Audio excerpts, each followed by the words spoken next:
지금 미국 국방부가 초토화 직전입니다. 어제 트럼프 대통령이 베네수엘라 공격 가능성을 언급하며 긴장감이 극도로 치솟은 상황에서 워싱턴 외교안보 라인이 잊지 못하는 한 사건이 다시 떠오르기 시작했는데요.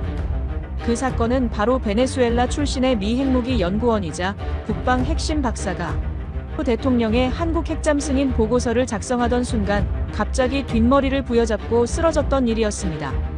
미국 최고 병원들이 달려들었지만 돌아온 말은 단 한 줄. 수술 불가, 생존 가능성 예측 불가. 절망이 드리워진 그때 미 국방부의 재미교포 요원이 연결한 화상화면 속 한국 의료진이 말했습니다. 지금 바로 한국으로 오십시오. 우리가 살릴 수 있습니다. 미국을 위해 평생을 바친 연구원에게 미국이 보여준 건 냉혹한 외면뿐이었지만 한국은 국적도 이해관계도 따지지 않고 손을 내밀었습니다. 그리고 한국 병실에서 의식을 되찾은 아버지의 첫마디는 미 국방부와 백악관 전체를 충격에 빠뜨렸습니다. 과연 그날 무슨 일이 있었던 걸까요? 이제 그 이야기를 시작하겠습니다. 그 전에 구독과 좋아요를 눌러주시면 이 영상이 전 세계로 퍼져 한국 의료진의 헌신을 널리 알릴 수 있습니다. 그리고 우리 의료진을 응원하신다면 한국 최고라고 댓글 남겨주세요. 또 지금 어디서 보고 계신지도 알려주세요. 우리 대한민국은 서로의 마음으로 이어져 있습니다. 그럼 사연 바로 시작합니다. 저는 소피아 카스티오입니다. 32살이고 워싱턴에서 통역 일을 하며 살고 있죠. 아버지 라파엘 카스티오는 67세로 미국 국방부 산하 국방연구소의 핵심 연구원이셨습니다. 평생을 미국을 위해 일하셨어요. 우리 가족은 워싱턴 외곽의 작은 집에서 조용히 살았습니다. 어머니는 늘 아버지 곁을 지켰고 저는 주말이면 집에 들러 아버지와 함께 저녁을 먹곤 했어요. 아버지는 서재에서 보고서를 작성하고 계셨어요. 트럼프 대통령이 한국의 핵잠수함 개발을 승인한다는 내용의 문서였죠. 저는 거실에서 커피를 마시고 있었고 어머니는 부엌에서 설거지를 하고 계셨습니다. 평범한 주말 오후였어요. 아무 일도 일어나지 않을 것 같았죠. 그런데 갑자기 서재에서 무언가 쓰러지는 소리가 들렸습니다. 둔탁하고 무거운 소리였어요. 저는 컵을 놓고 달려갔습니다. 문을 열었을 때 아버지는 바닥에 쓰러져 계셨어요. 뒷머리를 움켜쥐고 계셨고 얼굴은 핏기가 없었습니다. 입술은 파랗게 질려 있었죠. 아빠. 저는 비명을 질렀습니다. 어머니가 부엌에서 뛰어왔어요. 어머니는 아버지 옆에 무릎을 꿇고 얼굴을 쓸어내렸습니다. 손이 떨리고 있었어요. 저는 바로 구급차를 불렀습니다. 전화기를 든 손이 덜덜 떨렸죠. 목소리가 나오지 않았어요. 구급차는 15분 만에 도착했습니다. 하지만 그 15분이 평생처럼 느껴졌어요. 저는 아버지 손을 잡고 있었습니다. 손이 점점 차가워지는 게 느껴졌어요. 어머니는 아무 말도 하지 못한 채 아버지만 바라봤습니다. 눈물이 볼을 타고 흘러내렸죠. 병원 응급실에서 의사는 우리를 작은 상담실로 불렀습니다. 형광등 불빛이 너무 밝았어요. 의사는 서류를 펼쳐놓고 말했습니다. 목소리는 차갑고 기계적이었죠. 환자분은 급성 뇌병변과 희귀 뇌혈관염이 동시에 발생했습니다. 매우 복합적인 상태예요. 미국에서는 이런 케이스에 대한 수술 승인이 나지 않습니다. 법적으로도 기술적으로도 불가능해요. 저는 귀를 의심했습니다. 불가능하다니요. 아버지는 평생 이 나라를 위해 일했습니다. 국방부 연구원으로 30년 넘게 일했어요. 그런데 치료조차 받을 수 없다는 말인가요? 그럼 아버지는 어떻게 되는 건가요? 제 목소리는 떨렸습니다. 의사는 잠시 침묵했어요. 그리고 천천히 말했습니다. 생존 가능성 자체를 예측하기 어렵습니다. 지금 상태로는 48시간 안에 뇌사 상태로 진행될 수 있어요. 어머니는 의자 팔걸이를 움켜쥐었습니다. 손톱이 하얗게 질렸어요. 어머니는 흐느끼기 시작했습니다. 소리 없이 몸을 떨면서요. 저는 어머니 어깨를 감싸 안았습니다. 하지만 저도 눈물이 흘러내렸어요. 우리는 복도 의자에 앉아 있었습니다. 시간이 어떻게 가는지 몰랐어요. 사람들이 지나갔고, 누군가는 울었고, 누군가는 전화를 했습니다. 하지만 저는 아무것도 보이지 않았어요. 그저 아버지가 쓰러진 순간만 계속 떠올랐습니다. 그때 제 전화기가 울렸습니다. 국방부 안보국에서 일하는 지미 킴이었어요. 아버지와 함께 일했던 분이죠. 한국계 미국인이었습니다. 소피아, 지금 상황 들었어요. 저희가 삼성서울병원 측과 연락했습니다. 지금 바로 영상회에 연결할게요. 받을 수 있죠? 저는 고개를 끄덕였습니다. 목소리가 나오지 않았어요. 몇 분 후 병원 상담실 컴퓨터 화면에 한국 의료진이 나타났습니다. 3명이었어요. 하얀 가운을 입고 있었고 표정은 진지했습니다. 의료진은 10분 동안 아버지의 상태를 물었습니다.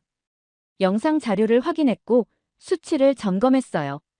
그리고 조용히 말했습니다. 72시간 안에 한국으로 오세요. 우리가 잡을 수 있습니다. 저는 숨이 멎는 것 같았습니다. 어머니는 화면을 뚫어지게 바라봤어요. 우리는 희망을 발견했습니다. 아주 작은 하지만 분명한 희망을요. 저는 바로 국방부에 연락했습니다. 전세기 지원을 요청했어요. 아버지는 30년 넘게 국방부를 위해 일했습니다. 국가를 위해 헌신했어요. 당연히 도와줄 거라고 믿었죠.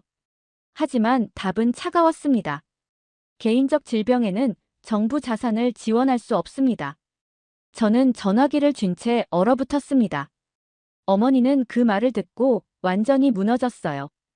의자에서 일어나지도 못했습니다. 몸이 앞으로 꺾이며 흐느꼈죠. 이게 그들이 말하는 국가를 위한 헌신의 보답입니까? 30년을 바쳤는데 30년을요. 어머니 목소리는 떨렸습니다. 분노도 슬픔도 아니었어요.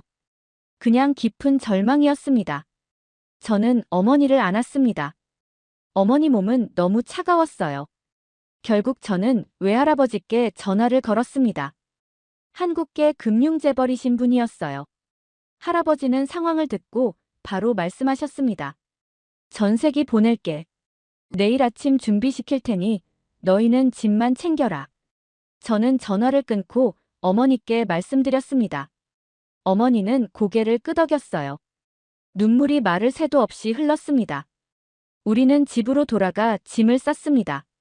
옷도 서류도 아버지의 약도 챙겼어요. 하지만 제 손은 계속 떨렸습니다. 가방을 열고 닫는 것조차 힘들었어요. 다음 날 새벽, 우리는 공항으로 향했습니다. 아버지는 의료진과 함께 들것에 실렸어요. 얼굴은 여전히 창백했고 의식은 없었습니다. 저는 아버지 손을 잡았습니다. 손은 차가웠지만 맥박은 뛰고 있었어요. 아주 약하게요. 전세기 안에서 저는 창밖을 내다봤습니다. 구름이 지나갔고 하늘은 어두웠어요. 어머니는 아버지 곁에 앉아 손을 잡고 있었습니다. 눈을 감고 있었지만 자는 게 아니었어요. 그냥 견디고 있었습니다. 저는 생각했습니다. 한국이 정말 아버지를 살릴 수 있을까요? 미국에서도 불가능하다던 수술을 한국은 할 수 있을까요? 두려웠습니다. 하지만 그게 우리에게 남은 유일한 희망이었어요. 비행기는 태평양을 건넜습니다. 14시간 동안 저는 한 번도 잠들지 못했습니다. 어머니도 마찬가지였어요. 우리는 그저 아버지가 숨 쉬는 소리만 들으며 버텼습니다. 그 소리가 멈추지 않기를 간절히 바라면서요. 비행기가 인천공항에 착륙했을 때는 2월 17일 오전 8시였습니다. 창밖으로 회색빛 활주로가 보였어요. 안개가 자욱했고 공항 건물의 불빛이 흐릿하게 번졌습니다. 저는 안전벨트를 풀면서 심장이 터질 것 같았어요. 두려움과 기대가 동시에 밀려왔습니다. 기내 의료진이 아버지 상태를 점검했습니다. 맥박, 혈압, 산소 포화도를 확인했어요. 숫자들은 계속 낮아지고 있었습니다. 의료진은 서로 눈빛을 주고받았어요. 말은 하지 않았지만 저는 알 수 있었습니다. 시간이 별로 없다는 걸요. 비행기 문이 열렸습니다. 차가운 공기가 밀려 들어왔어요. 저는 계단을 내려가며 활주로를 봤습니다. 그리고 멈칫했습니다. 활주로 옆에 사람들이 줄지어 서 있었어요. 하얀 가운을 입은 의료진, 형광조끼를 입은 공항 직원들, 그리고 경찰차 4대가 경광등을 켠 채 대기하고 있었습니다. 앰뷸런스도 2대 보였어요. 모두 우리를 기다리고 있었습니다. 어머니가 제 팔을 잡았습니다. 손에 힘이 들어갔어요. 어머니는 떨리는 목소리로 말했습니다. 소피아, 저 사람들은 우리가 누군지도 모르는데. 저도 믿을 수 없었습니다. 미국에서는 구급차조차 제 시간에 오지 않았어요. 아버지가 쓰러졌을 때 우리는 15분을 기다려야 했습니다. 하지만 여기 한국에서는 국가 전체가 움직이고 있었어요. 우리를 위해서요. 의료진이 달려왔습니다. 3명이었어요. 앞에 선 사람은 50대쯤 되어 보이는 남자였습니다. 이름표에는 이주환 교수라고 적혀 있었어요. 교수는 들것 위에 아버지를 보더니 바로 지시했습니다. 지금 바로 옮깁니다. 삼성서울병원까지 40분이에요. 시간 없어요. 목소리는 단호했지만 눈빛은 따뜻했습니다. 의료진은 아버지를 조심스럽게 앰뷸런스로 옮겼어요. 저와 어머니도 함께 탔습니다. 문이 닫히자마자 차는 출발했습니다. 앰뷸런스 안에서 의료진은 쉬지 않고 아버지를 돌봤습니다. 산소 마스크를 교체하고 링거를 확인하고 모니터를 점검했어요. 숫자들이 화면에 떠올랐다 사라졌습니다. 저는 그 숫자들이 무슨 의미인지 몰랐지만 의료진 표정이 점점 굳어지는 걸 봤어요. 혈압이 떨어지고 있어요. 간호사가 말했습니다. 이주환 교수는 고개를 끄덕이며 무언가 지시했어요. 간호사는 재빨리 약물을 준비했습니다. 주사기 끝에서 투명한 액체가 한 방울 떨어졌어요. 창밖으로 고속도로가 지나갔습니다. 경찰차가 앞에서 길을 열어주고 있었어요. 차들이 양쪽으로 비켜섰습니다. 사이렌 소리가 귓가에 울렸어요. 저는 어머니 손을 잡았습니다. 손은 여전히 차가웠어요. 어머니, 괜찮으실 거예요. 저는 말했습니다. 하지만 제 목소리는 떨렸어요. 어머니는 고개를 끄덕였지만 눈물이 볼을 타고 흘렀습니다. 어머니는 아버지 손을 꽉 쥐고 있었어요. 30분쯤 지났을 때 앰뷸런스가 속도를 줄였습니다. 병원에 도착한 거예요. 문이 열리자 또 다른 의료진이 대기하고 있었습니다. 6명이었어요. 모두 준비된 표정이었습니다. 지금 바로 응급실로 갑니다. 보호자분들은 이쪽으로 오세요. 한 간호사가 우리를 안내했습니다. 저는 아버지가 복도 저편으로 사라지는 걸 봤어요. 들것바퀴 소리가 점점 멀어졌습니다. 저는 그 자리에 서서 멍하니 복도를 바라봤어요. 우리는 대기실로 안내받았습니다. 작은 방이었어요. 소파 2개와 테이블 하나가 있었습니다. 창문으로 햇살이 들어왔지만 방 안은 여전히 어두웠어요. 저는 소파에 앉았습니다. 어머니는 창가에 서서 밖을 내다봤어요. 소피아. 어머니가 말했습니다. 목소리는 작았어요. 한국은 왜 이렇게까지 해주는 걸까? 저도 궁금했습니다. 우리는 한국 사람이 아니에요. 아버지는 미국 국방부 연구원이었습니다. 한국과는 아무 관계도 없었어요. 하지만 한국은 우리를 외면하지 않았습니다. 국가가, 의료진이, 심지어 공항 직원까지 모두 움직였어요. 우리를 살리기 위해서요. 1시간쯤 지났을 때 이주환 교수가 방으로 들어왔습니다. 표정은 진지했어요. 교수는 의자에 앉으며 서류를 펼쳤습니다. 저는 숨을 참았습니다. 지금 정밀 검사를 진행하고 있습니다. 결과는 2시간 후에 나와요. 하지만 제가 먼저 말씀드려야 할 게 있어요. 교수는 잠시 멈췄습니다. 그리고 천천히 말했어요. 환자분 상태가 예상보다 훨씬 심각합니다. 뇌혈관 5곳 중 3곳이 거의 막혀 있고 나머지 2곳은 파열 직전이에요. 지금 당장 수술하지 않으면 48시간 안에 뇌사 상태로 갈 수 있습니다. 어머니는 소파에 주저앉았습니다. 손으로 입을 막았어요.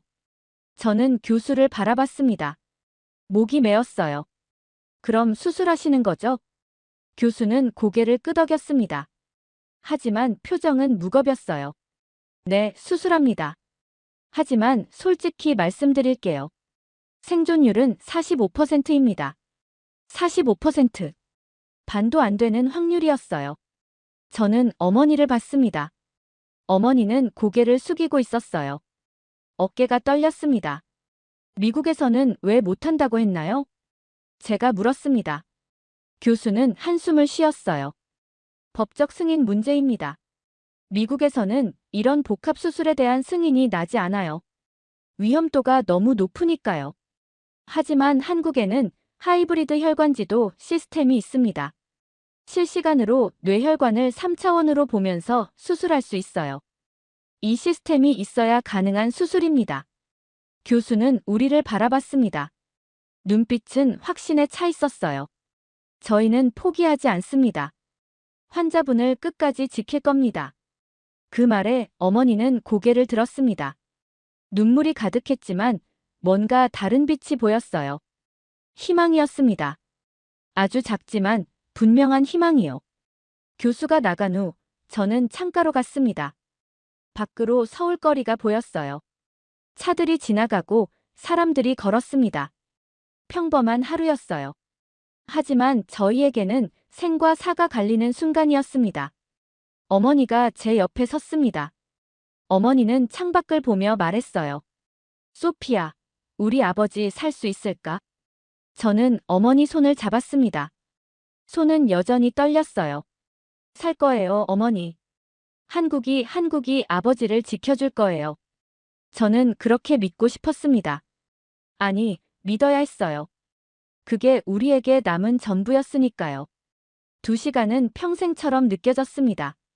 저는 대기실 소파에 앉아 시계만 바라봤어요. 초침이 움직일 때마다 심장이 뛰었습니다. 어머니는 창가에 서서 밖을 내다보고 계셨어요. 한 번도 자리를 뜨지 않으셨습니다.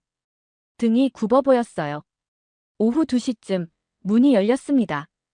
이주환 교수와 함께 2명의 의료진이 더 들어왔어요. 한 명은 젊은 여자 의사였고 다른 한 명은 신경외과 전문의처럼 보였습니다. 세 사람 모두 표정이 무거웠어요. 교수는 테이블에 엑스레이 사진과 서류를 펼쳤습니다. 저는 의자를 당겨 앉았어요. 어머니도 제 옆에 앉으셨습니다. 어머니 손이 제 손을 찾아왔어요. 차갑고 떨렸습니다. 검사 결과가 나왔습니다. 교수가 말했습니다. 목소리는 침착했지만 눈빛은 무거웠어요. 교수는 엑스레이를 가리켰습니다. 여기 보이시죠? 뇌혈관입니다. 정상이라면 이렇게 선명하게 보여야 해요. 하지만 환자분은 5군데 중 3곳이 거의 막혀 있습니다. 혈류가 거의 통하지 않아요. 교수 손가락이 사진 위를 천천히 움직였습니다. 저는 그 손가락을 따라 사진을 봤어요. 하얀 선들이 끊어져 있었습니다. 어떤 곳은 아예 보이지도 않았어요. 그리고 여기, 이 2곳은 더 심각합니다. 혈관벽이 부풀어 올랐어요. 지금 당장이라도 터질 수 있습니다. 터지면 뇌출혈이 발생하고 그럼 환자분은 교수는 말을 멈췄습니다. 하지만 저는 알았어요. 그럼 아버지는 돌아오지 못한다는 거였죠. 어머니는 사진을 뚫어지게 바라봤습니다. 입술이 파르르 떨렸어요. 손은 제 손을 더 세게 움켜쥐었습니다. 저는 숨을 참았습니다. 가슴이 조여왔어요. 지금 당장 수술해야 합니다. 젊은 여자 의사가 말했습니다. 목소리는 단호했어요. 하지만 솔직히 말씀드릴게요. 이 수술은 매우 위험합니다. 뇌혈관 5군데를 동시에 다뤄야 해요. 막힌 곳을 뚫고 부풀어 오른 곳을 막아야 합니다. 시간은 6시간에서 8시간 정도 걸릴 거예요. 그 시간 동안 환자분 뇌는 극도로 불안정한 상태가 됩니다. 저는 목이 메었습니다. 6시간에서 8시간. 그 긴 시간 동안 아버지는 생과 사의 경계에 있을 거예요. 생존율은 어느 정도인가요? 제가 물었습니다. 목소리가 떨렸어요. 교수는 저를 똑바로 봤습니다. 눈빛이 흔들렸어요. 45%입니다. 침묵이 흘렀습니다. 무겁고 차가운 침묵이었어요. 저는 숫자를 곱씹었습니다. 45%. 반도 안 되는 확률이었어요. 아버지가 살아날 가능성보다 돌아가실 가능성이 더 높다는 뜻이었습니다. 어머니는 고개를 떨어뜨렸습니다. 어깨가 작게 흔들렸어요. 눈물이 떨어지는 소리가 들렸습니다. 바닥에 작은 점이 생겼어요. 하지만 교수가 다시 말했습니다. 저는 고개를 들었어요. 수술하지 않으면 생존율은 0%입니다. 48시간 안에 뇌사 상태로 갈 거예요. 그리고 그 후엔 돌이킬 수 없습니다. 교수 목소리는 무거웠지만 확신에 차 있었어요. 저는 교수 눈을 봤습니다. 그 눈에는 포기가 없었어요. 미국에서는 왜 이 수술을 못한다고 했나요? 저는 다시 물었습니다. 이해할 수가 없었어요.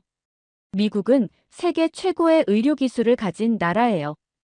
그런데 왜 한국에서는 가능한 수술을 미국에서는 못한다는 걸까요? 법적 문제입니다. 신경외과 전문의가 말했습니다. 목소리는 차분했어요. 미국에서는 이런 고위험 수술에 대한 승인 절차가 매우 까다롭습니다.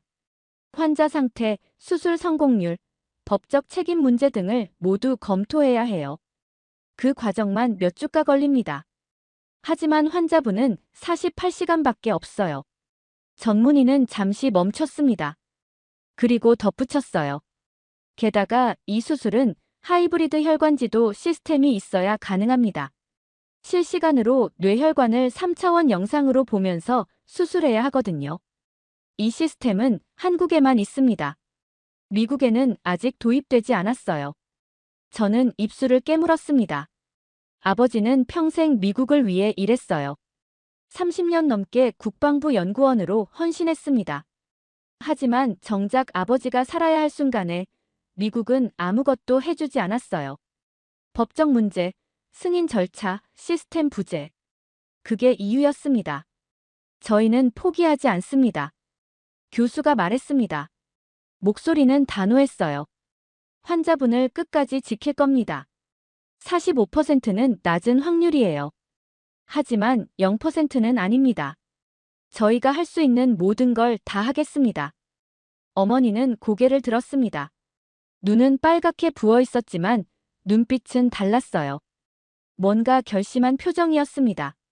수술해주세요. 어머니 목소리는 떨렸지만 분명했어요. 제발 우리 남편을 살려주세요. 교수는 고개를 끄덕였습니다. 그리고 일어섰어요.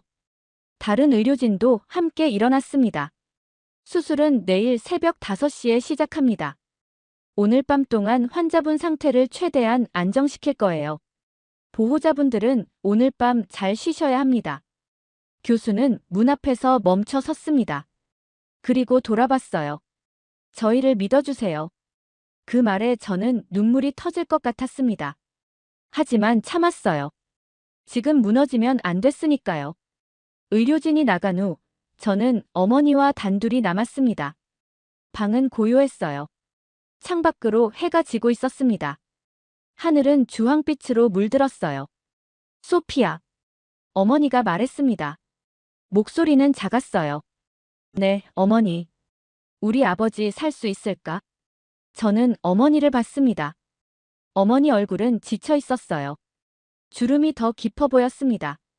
저는 어머니 손을 잡았어요. 살 거예요. 반드시요. 저는 그렇게 말했습니다. 하지만 제 목소리도 떨렸어요. 45%. 그 숫자가 머릿속을 떠나지 않았습니다. 밤이 깊어갔습니다. 병원은 조용했어요. 복도에서 가끔 발소리가 들렸고 어디선가 기계 소리가 났습니다. 저는 소파에 앉아 아버지를 생각했어요. 아버지가 웃던 모습, 제 손을 잡아주던 모습, 서재에서 책을 읽던 모습. 그 모습들이 하나씩 떠올랐습니다. 새벽이 다가오고 있었습니다. 아버지의 운명이 결정될 시간이 다가오고 있었어요. 저는 창밖을 봤습니다. 어둠 속에서 서울의 불빛이 반짝였어요. 그 불빛이 희망처럼 보였습니다. 새벽 4시 30분, 간호사가 우리를 깨웠습니다. 저는 소파에서 얕은 잠을 자다 깼어요. 몸이 뻐근했습니다. 어머니는 창가 의자에 앉아 계셨어요. 한숨도 주무시지 못한 것 같았습니다. 눈은 충혈되어 있었고 얼굴은 창백했어요. 환자분 수술 준비 시작합니다. 보호자분들 잠깐 들어오세요. 간호사가 말했습니다. 우리는 복도를 따라 걸었어요. 형광등 불빛이 너무 밝았습니다. 바닥은 차갑고 매끄러웠어요. 발소리가 복도에 울렸습니다. 중환자실 앞에 도착했을 때 문이 열렸습니다. 안에서 소독약 냄새가 났어요. 기계 소리가 삐삐 울렸습니다. 아버지는 침대에 누워 계셨어요. 얼굴에는 산소 마스크가 씌워져 있었고 팔에는 링거줄이 여러 개 꽂혀 있었습니다. 저는 아버지 곁으로 다가갔습니다. 손을 잡았어요. 손은 차가웠습니다. 맥박이 느껴졌지만 약했어요. 저는 아버지 얼굴을 봤습니다. 눈은 감겨 있었고 숨소리는 거칠었어요. 아빠. 제 목소리는 떨렸습니다. 눈물이 차올랐어요. 아빠, 곧 나아지실 거예요. 조금만 버티세요. 아버지는 대답하지 않았습니다. 그저 조용히 숨만 쉬고 계셨어요.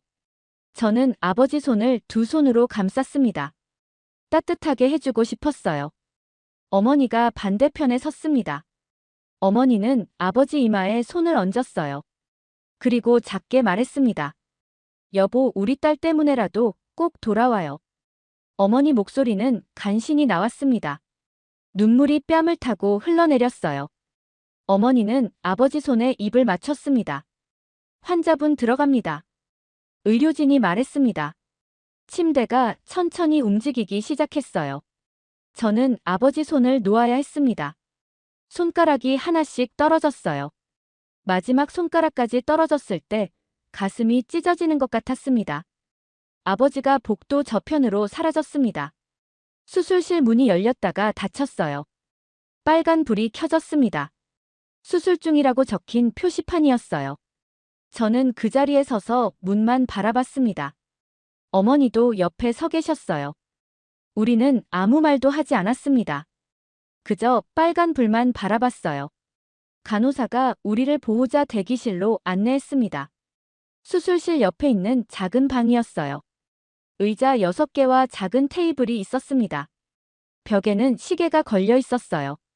새벽 5시를 가리키고 있었습니다. 수술은 6시간에서 8시간 정도 걸립니다. 중간중간 상황 전해드릴게요. 간호사가 말하고 나갔습니다. 문이 닫혔어요. 저는 의자에 앉았습니다. 어머니는 창가에 섰어요. 밖은 아직 어두웠습니다. 시간이 흘렀습니다. 1시간, 2시간. 저는 시계만 봤어요. 초침이 움직일 때마다 심장이 뛰었습니다. 어머니는 계속 창가에 서 계셨어요. 한 번도 앉지 않으셨습니다. 오전 8시쯤 간호사가 들어왔습니다. 표정은 밝지 않았어요. 지금 혈관 3곳을 처리했습니다. 하지만 시간이 예상보다 오래 걸리고 있어요. 혈관 상태가 매우 불안정해서요. 저는 고개를 끄덕였습니다. 간호사가 나간 후 저는 어머니를 봤어요. 어머니는 눈을 감고 계셨습니다. 입술이 움직이고 있었어요. 기도하시는 것 같았습니다. 오전 10시, 다시 간호사가 왔습니다. 이번엔 표정이 더 어두웠어요. 4번째 혈관 처리 중입니다. 하지만 출혈이 있었어요. 지금 지혈하고 있습니다. 출혈. 그 단어에 저는 숨이 막혔습니다. 어머니는 의자 팔걸이를 움켜쥐었어요. 손톱이 하얗게 질렸습니다. 오전 11시 30분, 갑자기 수술실 쪽에서 소리가 들렸습니다. 발소리, 급한 목소리들. 저는 벌떡 일어났어요. 어머니도 문 쪽으로 고개를 돌렸습니다. 문이 열렸습니다. 이주환 교수가 들어왔어요. 수술복에 땀이 배어 있었고 마스크는 벗겨져 있었습니다. 얼굴은 창백했어요. 지금 상황이 안 좋습니다. 교수 목소리는 떨렸습니다. 저는 다리에 힘이 풀렸어요. 5번째 혈관을 처리하는 중에 갑자기 혈관이 파열됐습니다. 대량 출혈이 발생했어요. 지금 최선을 다하고 있지만 교수는 말을 멈췄습니다. 하지만 저는 알았어요. 상황이 매우 위험하다는 걸요. 어머니는 주저앉았습니다.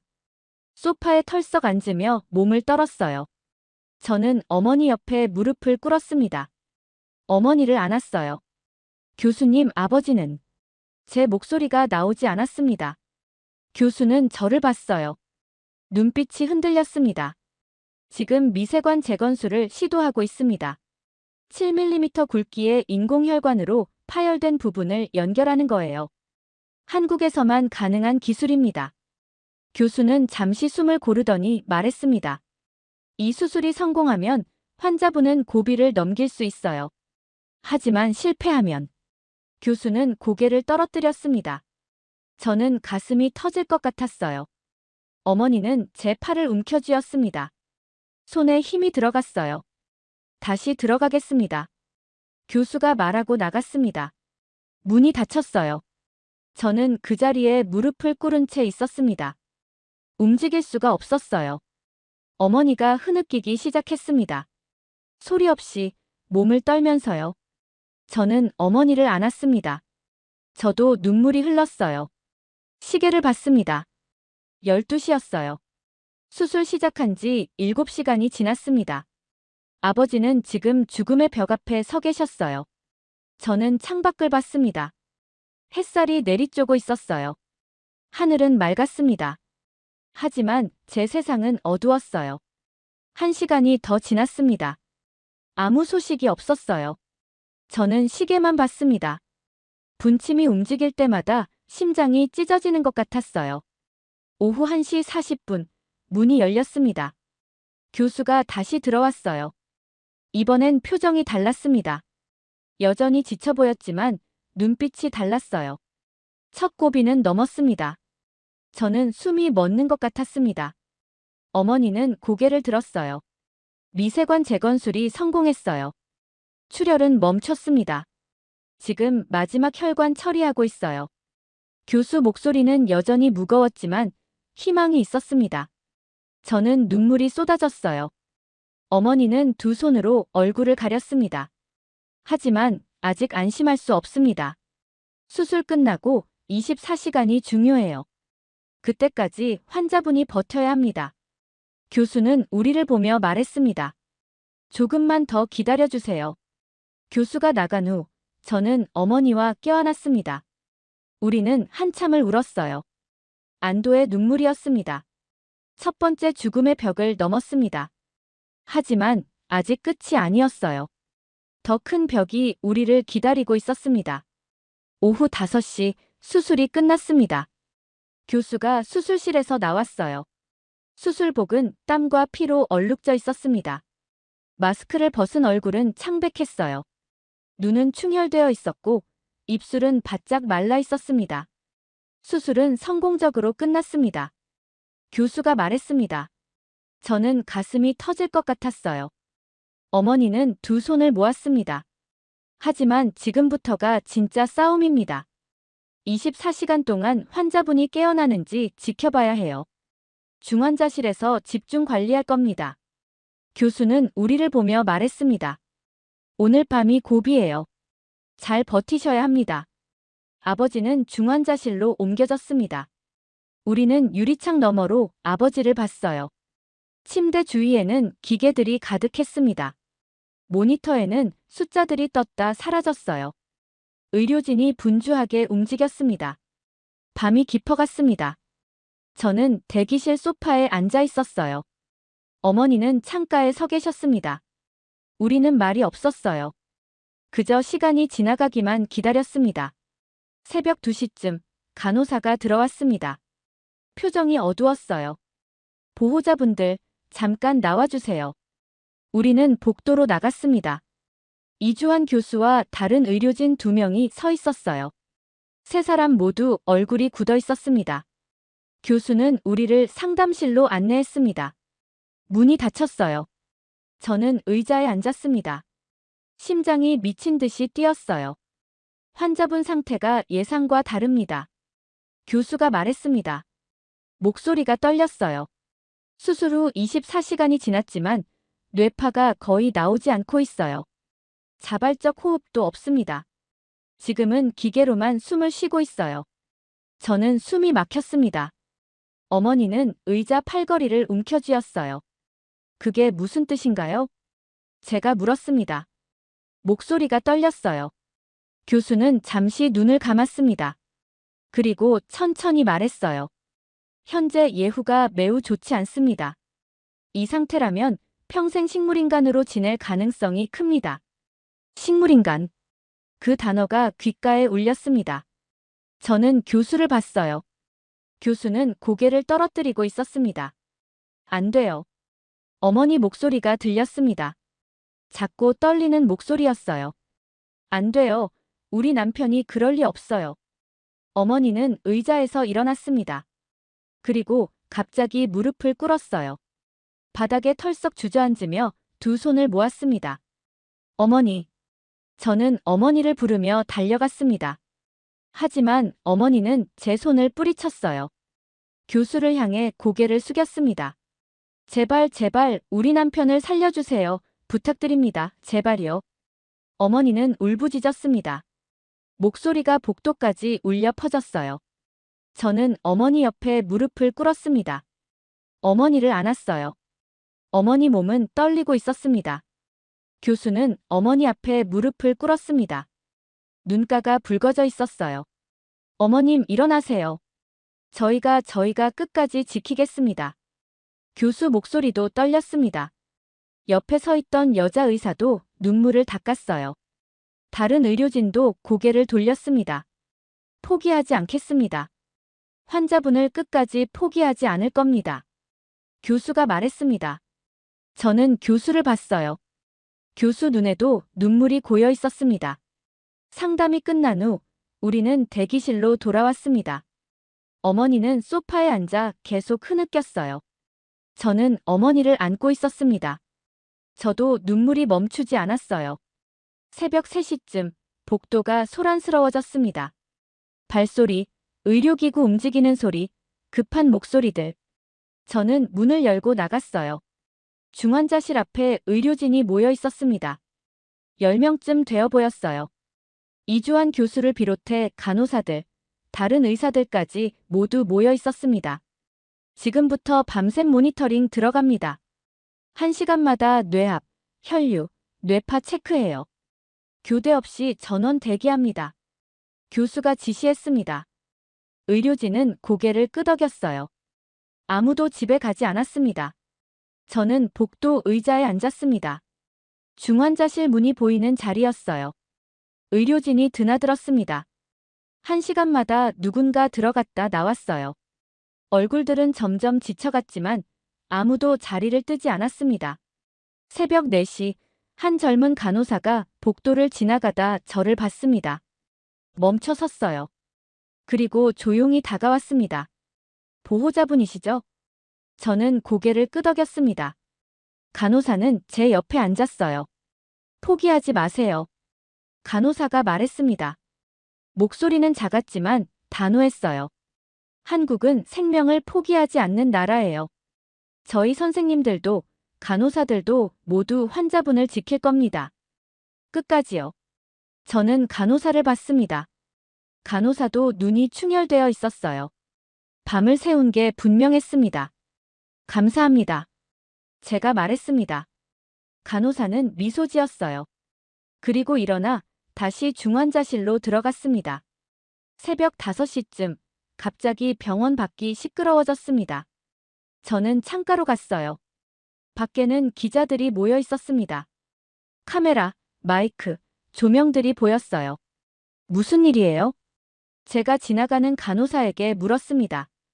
간호사는 잠깐 머뭇거리더니 말했어요. 미국 쪽에서 언론에 이상한 얘기를 흘린 것 같아요. 한국이 환자분을 정치적으로 이용한다는. 저는 믿을 수 없었습니다. 아버지는 지금 생사의 갈림길에 있어요. 그런데 누군가는 정치적 이용이라는 말을 퍼뜨리고 있었습니다. 신경 쓰지 마세요. 저희는 환자분만 지킬 겁니다. 간호사가 말하고 갔습니다. 저는 창밖을 봤어요. 기자들은 계속 모여들고 있었습니다. 플래시가 터졌어요. 대기실로 돌아왔을 때 어머니는 깨어 계셨습니다. 창밖을 보고 계셨어요. 소피야, 저 사람들은 뭐야? 신경 쓰지 마세요, 어머니. 중요한 건 아빠예요. 저는 어머니 손을 잡았습니다. 어머니는 고개를 끄덕였어요. 해가 떠올랐습니다. 새벽 6시였어요. 복도에는 여전히 의료진이 남아 있었습니다. 아무도 집에 가지 않았어요. 모두 아버지를 지키고 있었습니다. 저는 중환자실 유리창 너머로 아버지를 봤습니다. 기계들이 삐삐 소리를 냈어요. 모니터에는 선들이 그어졌습니다. 아버지는 움직이지 않았어요. 하지만 저는 포기하지 않았습니다. 한국 의료진도 포기하지 않았어요. 우리는 함께 싸우고 있었습니다. 아버지를 지키기 위해서요. 밤 10시, 아버지는 여전히 깨어나지 못했습니다. 수술 후 30시간이 지났어요. 의료진은 계속 모니터를 확인했지만 뇌파는 거의 평탄했습니다. 작은 파동조차 보이지 않았어요. 저는 복도 의자에 앉아 있었습니다. 어머니는 대기실에서 잠들어 계셨어요. 지친 얼굴이었습니다. 저는 어머니를 깨우고 싶지 않았어요. 자정이 지났습니다. 복도는 고요했어요. 가끔 간호사가 지나갔고 어디선가 기계 소리가 났습니다. 저는 중환자실 문만 바라봤어요. 새벽 1시쯤 중환자실 불이 갑자기 환해졌습니다. 의료진이 급하게 들어갔어요. 저는 벌떡 일어났습니다. 심장이 터질 것 같았어요. 무슨 일이에요? 제가 달려가 물었습니다. 간호사가 저를 봤어요. 환자분 뇌압이 급격히 올라가고 있어요. 지금 응급 처치 중입니다. 저는 숨이 멎었습니다. 대기실로 뛰어가 어머니를 깨웠어요. 어머니, 일어나세요. 아빠가. 어머니는 눈을 떴습니다. 그리고 제 얼굴을 보더니 벌떡 일어났어요. 우리는 중환자실 앞으로 갔습니다. 유리창 너머로 의료진이 보였어요. 5명이 아버지 주위를 둘러싸고 있었습니다. 기계들이 삐삐 소리를 냈어요. 빨간 불이 깜빡였습니다. 새벽 2시, 이주환 교수가 나왔습니다. 얼굴은 심각했어요. 뇌압이 위험 수준까지 올라갔습니다. 이대로 가면 뇌사 직전까지 갈 수 있어요. 어머니는 벽에 기댔습니다. 다리에 힘이 풀린 것 같았어요. 저는 어머니를 붙잡았습니다. 교수님 방법이 없나요? 제가 물었습니다. 목소리가 떨렸어요. 교수는 잠시 침묵했습니다. 그리고 천천히 말했어요. 마지막 방법이 하나 있습니다. 교수는 우리를 똑바로 봤어요. 초고압 산소치료와 신경회복 전기자극 요법을 동시에 시도할 겁니다.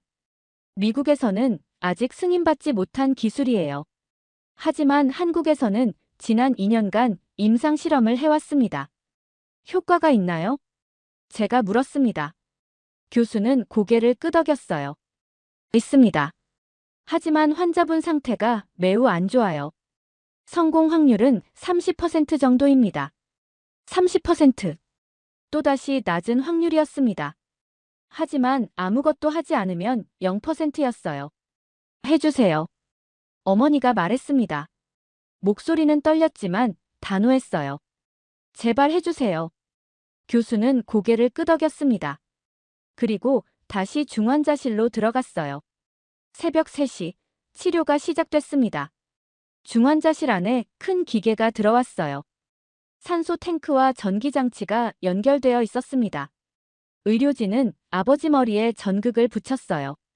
그리고 산소 마스크를 교체했습니다. 저는 유리창 너머로 봤습니다. 기계가 작동하기 시작했어요.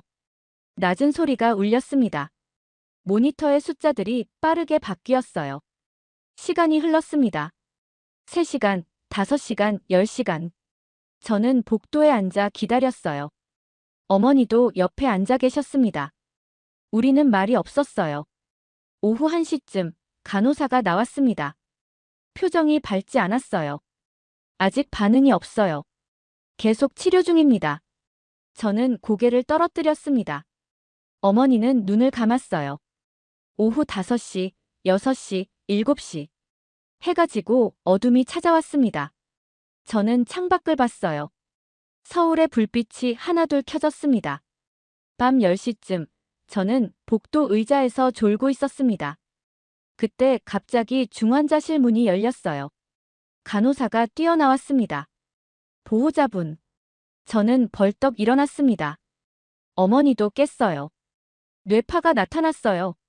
저는 귀를 의심했습니다. 간호사는 웃고 있었어요. 아주 작지만 분명한 뇌파예요. 환자분이 반응하고 있어요. 저는 어머니를 봤습니다. 어머니도 저를 봤어요. 우리는 동시에 일어나 중환자실로 달려갔습니다. 유리창 너머로 모니터가 보였어요. 평탄했던 선에 작은 파동이 생겼습니다. 위아래로 움직이는 작은 선이었어요. 하지만 분명히 있었습니다. 이주환 교수가 나왔습니다. 눈이 붉어져 있었어요. 하지만 웃고 있었습니다. 아버님이 돌아오고 있습니다. 그 말에 저는 주저앉았습니다. 복도 바닥에 무릎을 꿇었어요. 눈물이 쏟아졌습니다. 어머니는 두 손으로 얼굴을 가렸어요. 어깨가 흔들렸습니다. 교수는 우리 옆에 쪼그리고 앉았습니다. 아직 안심할 순 없어요. 하지만 희망이 생겼습니다. 환자분 뇌가 반응하고 있어요. 치료를 계속하겠습니다. 저는 고개를 끄덕였습니다. 눈물 때문에 교수 얼굴이 흐릿했어요. 밤 11시, 의료진은 치료를 계속했습니다. 아무도 자리를 뜨지 않았어요. 간호사들이 교대로 아버지를 지켰습니다. 교수도 중환자실을 떠나지 않았어요. 자정이 지났습니다. 뇌파는 점점 강해졌어요. 선이 더 크게 움직였습니다. 저는 모니터만 봤어요. 그 작은 선이 생명처럼 느껴졌습니다. 새벽 2시, 갑자기 모니터에서 소리가 났습니다. 저는 유리창에 얼굴을 붙였어요. 아버지의 손가락이 움직였습니다. 아주 작게, 하지만 분명히 움직였어요. 어머니, 아빠가 움직였어요. 저는 소리쳤습니다. 어머니가 달려왔어요. 우리는 유리창에 얼굴을 붙이고 아버지를 봤습니다. 의료진도 알아차렸습니다. 간호사가 아버지 손을 잡았어요. 그리고 말했습니다. 환자분, 들리시면 손가락 움직여 보세요. 몇 초가 지났습니다. 그리고 아버지 손가락이 다시 움직였어요. 한 번, 두 번. 중환자실 안에서 의료진이 환호했습니다. 간호사들이 서로를 껴안았어요. 교수는 고개를 떨어뜨리고 눈을 감았습니다. 어깨가 떨렸어요. 저는 유리창에 이마를 댔습니다. 눈물이 흘러내렸어요. 어머니는 제 손을 꽉 잡았습니다. 살았어, 우리 남편이 살았어. 어머니가 속삭였습니다. 목소리는 떨렸어요. 새벽 3시, 교수가 나왔습니다. 얼굴엔 눈물 자국이 있었어요. 환자분 의식이 돌아오고 있습니다. 천천히, 하지만 확실하게요. 초고압 산소 치료가 효과를 봤어요. 교수는 우리를 봤습니다. 기적입니다. 정말 기적이에요. 저는 교수에게 고개를 숙였습니다.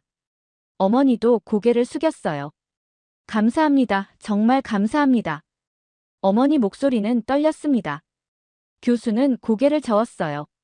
저희가 할 일을 했을 뿐입니다. 환자분이 끝까지 버텨주셨어요. 해가 떠올랐습니다. 창밖으로 햇살이 들어왔어요. 따뜻한 빛이었습니다. 저는 그 빛을 보며 생각했어요. 아버지가 돌아오고 있다고. 한국이 아버지를 지켜냈다고. 두 번째 기적이었습니다. 오전 10시, 아버지가 눈을 떴습니다. 저는 중환자실 유리창 앞에 서 있었어요. 어머니는 제 옆에 계셨습니다. 우리는 아버지를 보고 있었죠. 그때 아버지의 눈꺼풀이 떨렸어요. 천천히, 아주 천천히 눈이 떠졌습니다. 어머니. 저는 어머니 팔을 잡았습니다. 어머니도 봤어요. 우리는 숨을 멈췄습니다.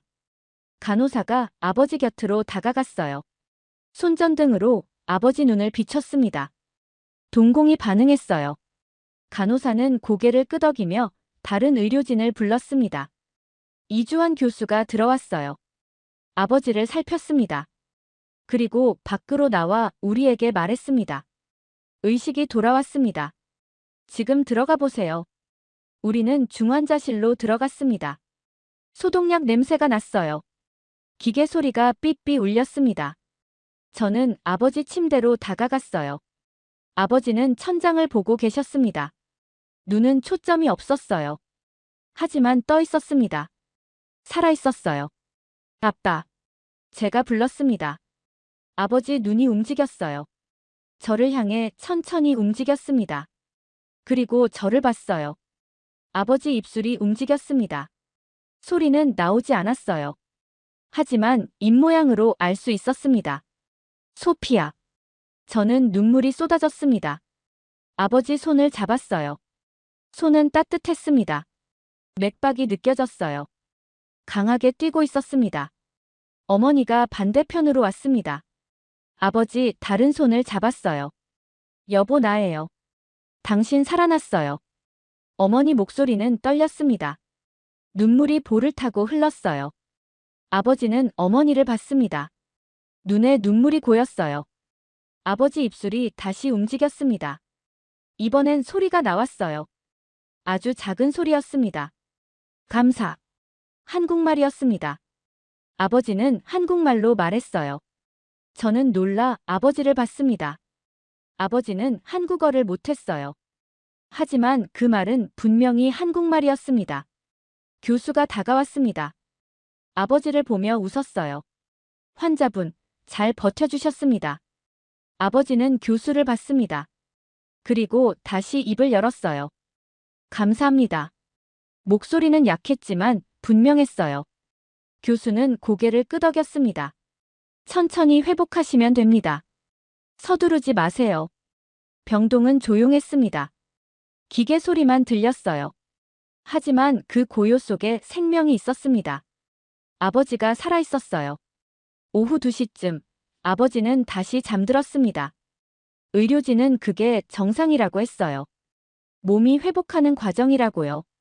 저는 아버지 곁에 앉아 있었습니다. 손을 잡고 있었어요. 2월 22일, 아버지는 더 오래 깨어 있었습니다. 2시간 정도요. 물을 조금 마셨어요. 말은 아직 어려웠지만 고개를 끄덕이고 손을 움직일 수 있었습니다. 2월 23일, 아버지는 제 이름을 불렀습니다. 분명한 목소리였어요. 소피아. 저는 아버지를 봤습니다. 아버지는 웃고 있었어요. 희미하지만 미소였습니다. 아빠, 저 여기 있어요. 고맙다, 딸. 아버지 목소리는 떨렸습니다. 하지만 따뜻했어요. 저는 아버지 손을 두 손으로 감쌌습니다. 일주일이 지났습니다. 아버지는 점점 좋아졌어요. 스스로 숨쉬기 시작했습니다. 기계 없이도 숨을 쉴 수 있었어요. 의료진은 놀라워했습니다. 예상보다 훨씬 빠른 회복입니다. 교수가 말했습니다. 환자분 의지가 강하세요. 재활도 시작됐습니다. 물리치료사가 왔어요. 아버지 팔과 다리를 천천히 움직였습니다.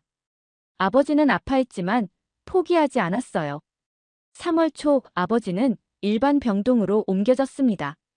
중환자실을 나온 거예요. 병실에는 창문이 있었습니다. 햇살이 들어왔어요. 따뜻하다. 아버지가 말했습니다. 창밖을 보며 웃었어요. 저는 아버지 옆에 앉아 함께 밖을 봤습니다. 서울거리가 보였어요. 차들이 지나가고 사람들이 걸었습니다. 소피아.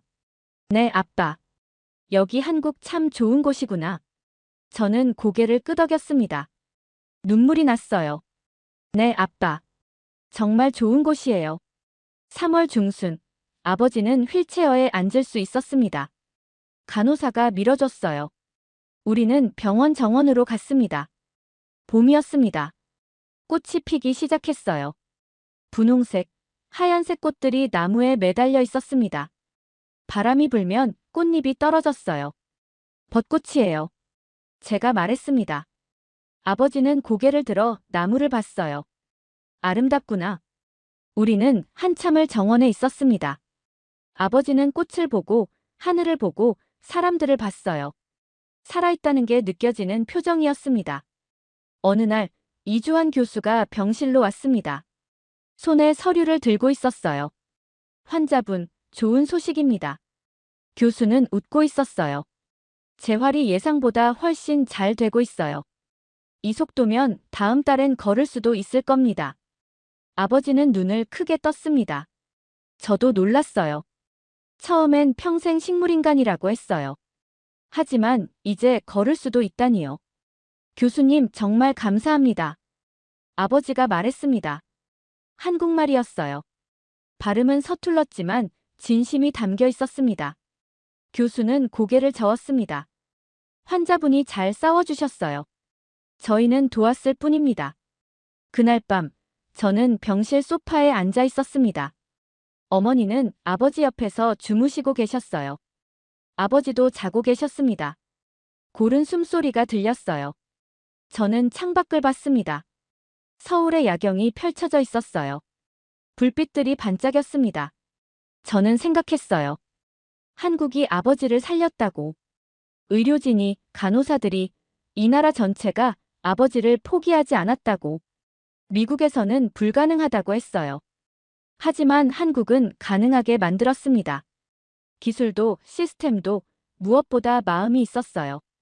생명을 지키겠다는 마음이요. 저는 아버지를 봤습니다. 아버지는 편안한 얼굴로 자고 계셨어요. 가슴이 오르락 내리락 했습니다. 살아있었어요. 저는 조용히 말했습니다. 고맙습니다, 한국. 그 말은 기도 같았습니다. 진심이 담긴 기도였어요. 이틀 후, 아버지는 처음으로 걸었습니다. 물리치료실이었어요. 양옆에 손잡이가 있는 평행봉 사이였습니다. 물리치료사 2명이 아버지를 부축했어요. 저와 어머니는 뒤에서 지켜봤습니다. 천천히 한 발씩 내디뎌 보세요. 치료사가 말했습니다. 아버지는 고개를 끄덕였어요. 그리고 오른발을 들었습니다. 발이 떨렸어요. 무릎이 굽었습니다. 하지만 아버지는 내디뎠어요. 한 걸음이었습니다. 작지만 분명한 한 걸음이요. 어머니가 제 손을 잡았습니다. 손이 떨렸어요. 저도 숨을 참았습니다.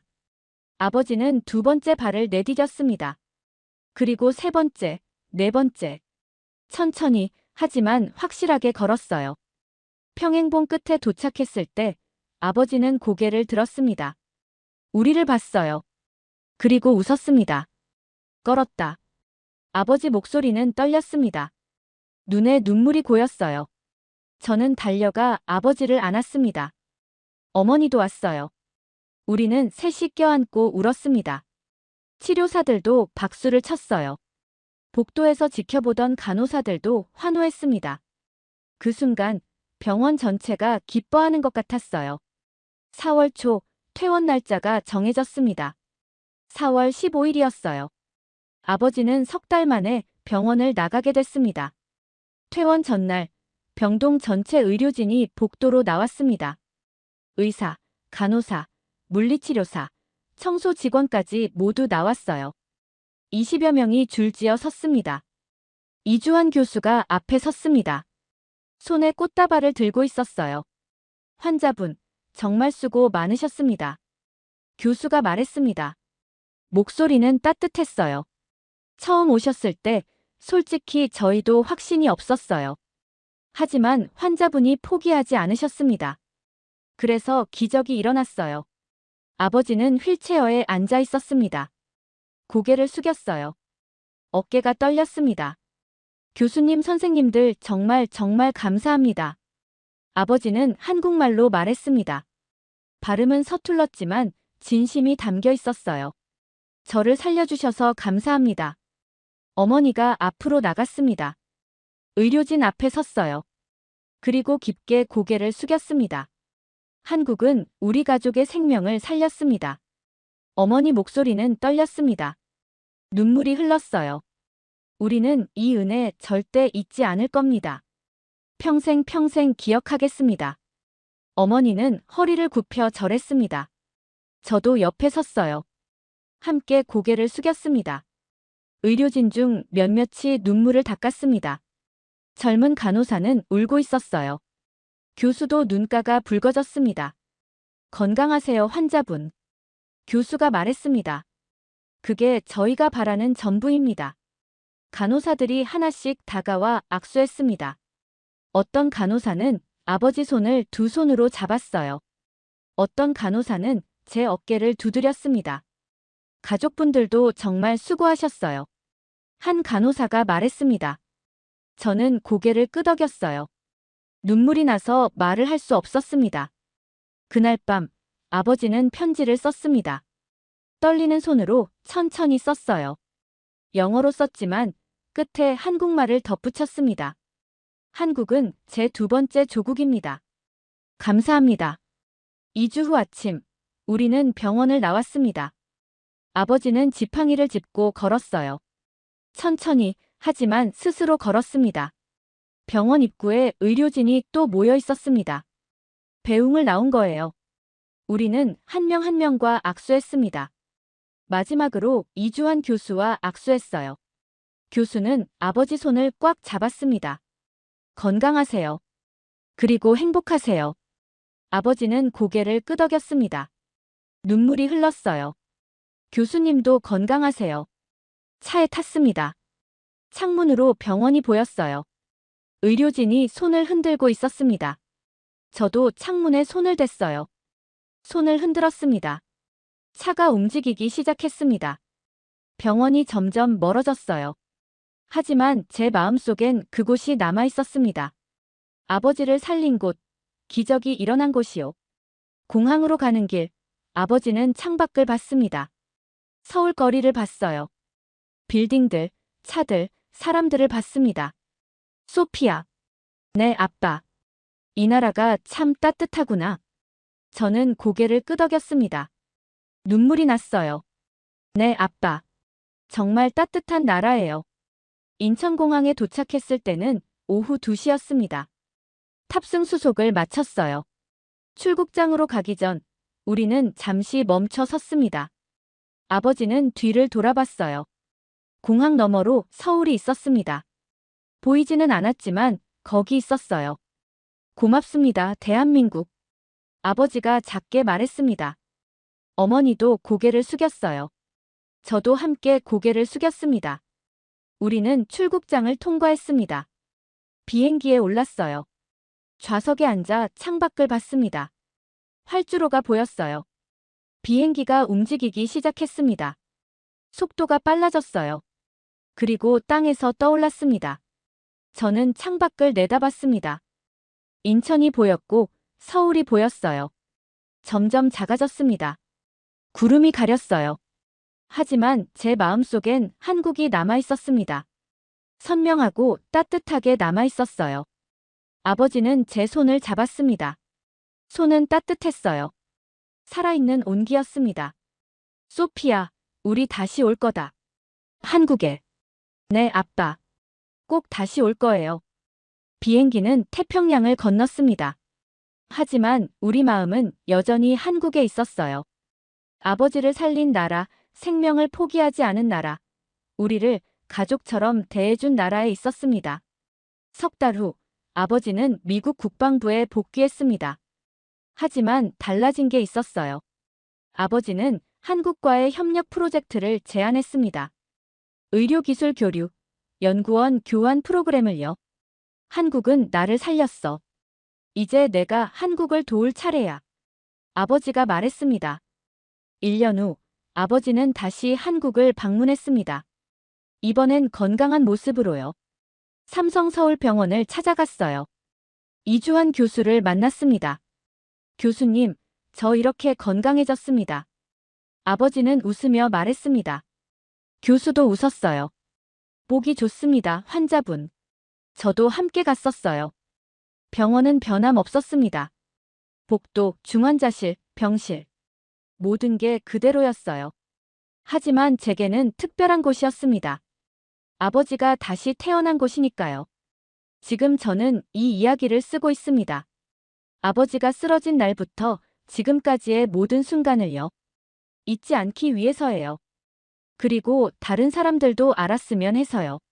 한국이라는 나라가 얼마나 따뜻한지, 한국 의료진이 얼마나 헌신적인지, 이 나라가 생명을 얼마나 소중히 여기는지를요. 아버지의 심장이 다시 뛴 이유. 그건 분명 한국이었습니다. 기술도 시스템도 있었지만 무엇보다 마음이 있었어요. 포기하지 않는 마음, 끝까지 지키겠다는 마음이요. 그 마음이 기적을 만들었습니다. 여러분은 언제 한국이 따뜻하다고 느끼셨나요? 이 이야기가 마음에 닿으셨다면 구독과 좋아요 부탁드립니다. 고맙습니다. 대한민국.